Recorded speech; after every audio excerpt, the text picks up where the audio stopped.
Right. అయితే అంత మానవతా హృదయం ఉన్న జగన్ గారు, మన్యం ప్రజలు రీసెంట్‌గా పవన్ కళ్యాణ్ గారు వెళ్లి ఇప్పుడు అంత రోడ్లు వేయిస్తున్నారు కదా! మరి వాళ్ళనెందుకు ఎప్పుడు పట్టించుకోలేదు? వచ్చారు, చూసారు, వెళ్లారు. కనీసం లోపలికి కూడా రాలేదు అని చెప్పేసి అని అంటూ ఉంటారు పవన్ కదా! కళ్యాణ్ ఏం చేశాడు? తలకాయ పవన్ కళ్యాణ్ రోడ్లు వేసాడు, శాంక్షన్స్, ఈ శాంక్షన్స్ గురించి మాకు తెలుసు, రోడ్ల గురించి మాకు తెలుసు. అయితే ఏ ఇదంతా ఫేక్ ప్రభుత్వంలో అంటారా? ఏ ఇదంతా వేయట్లేదు. ప్రభుత్వంలో అయినంత నిధులు సుమారు 8,000 కోట్ల పైచిలకు రోడ్ల కోసం మా ప్రభుత్వం ఇచ్చింది. హ్మ్. చెప్తున్నాడు కబుర్లు, ఎక్కడ పడుతున్నాయి రోడ్లు, శాంక్షన్స్ ఏవి? అసలు మీకు ఒక విషయం చెప్పాలి. ఒక ఒక రోడ్డు శాంక్షన్ ఇస్తే దానికి టెక్నికల్ శాంక్షన్ ఉండాలి, అడ్మినిస్ట్రేటివ్ శాంక్షన్ ఉండాలి, ఫినాన్షియల్ శాంక్షన్ ఉండాలి. ఇవి ఉన్నాయా?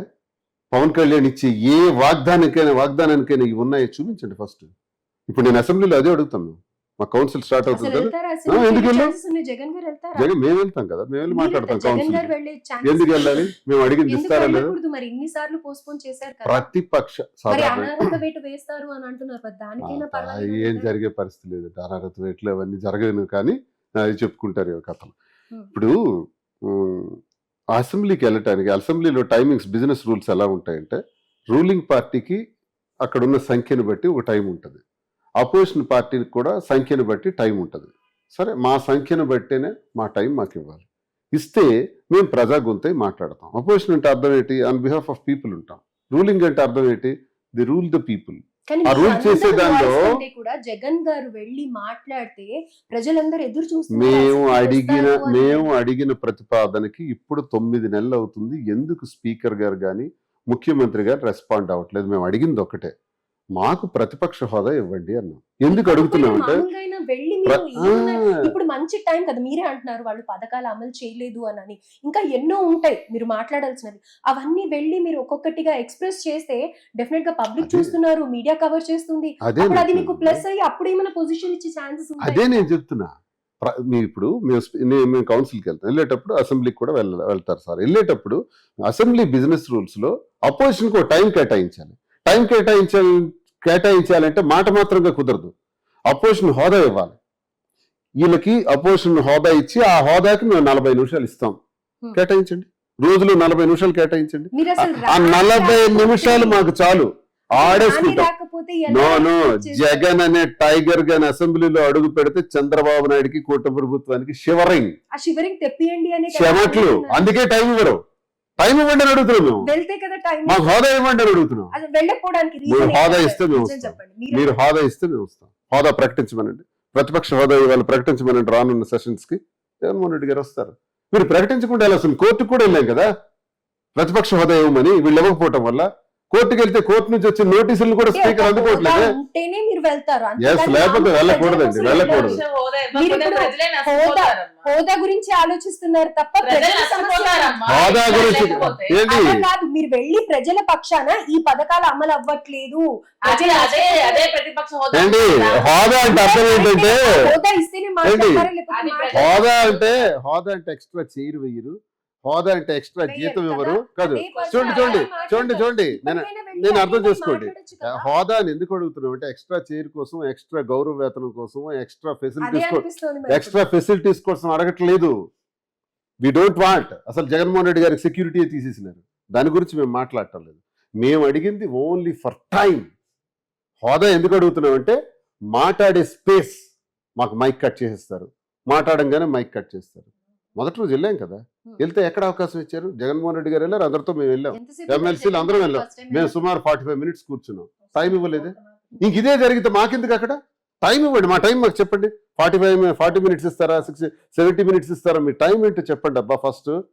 హోదా అంటే ఇది మేము అడుగుతున్నది. అయితే ఇప్పుడు నెక్స్ట్ వెళ్ళే ఛాన్సెస్ ఉన్నాయి. నో, మీరు హోదా ఇవ్వద్దు, మాకు వెళ్ళాల్సిన అవసరం లేదు. ఆయన తరఫున, జగన్మోహన్ రెడ్డి గారి తరఫున మేము అందరం కౌన్సిల్లో మాట్లాడతాం.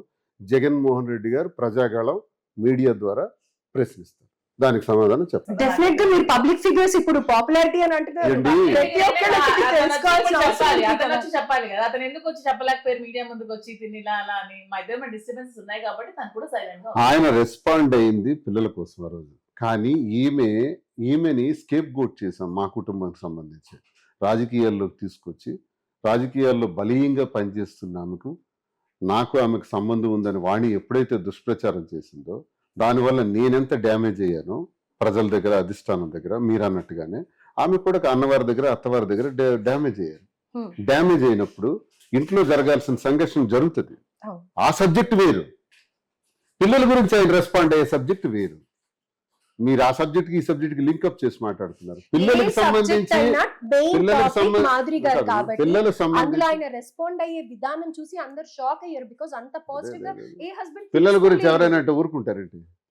పిల్లల గురించి ఎవరైనా మాట్లాడితే ఊరుకుంటారా? కాబట్టి రెస్పాండ్ అయ్యారు. పిల్లల గురించే రెస్పాండ్ అయ్యారు. కదా పిల్లల గురించి రెస్పాండ్ అయ్యారు ఆయన. ఆ రోజు మీరు వినండి ఒకసారి, రిలీజ్ చేసుకుని.